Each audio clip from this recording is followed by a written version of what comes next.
emergency alert broadcasted by the government of the United States.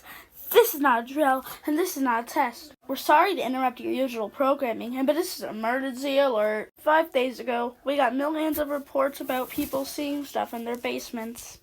We don't know what it is yet. Here is a picture of it. This monster can also infect anyone that it kills with the monster syndrome. That's what we will call it for now. It makes the host die, and then it turns it into a monster controlled by the original being. Chills, sudden fever. If someone you observe has these systems, neutralize them immediately, or alert local authorities and evacuate the area. If you are watching this inside of a basement right now, this is what will happen to you if you get infected.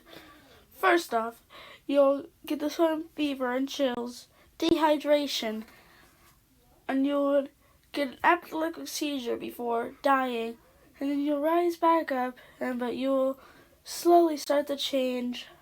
You will turn into a monster and haunt a basement.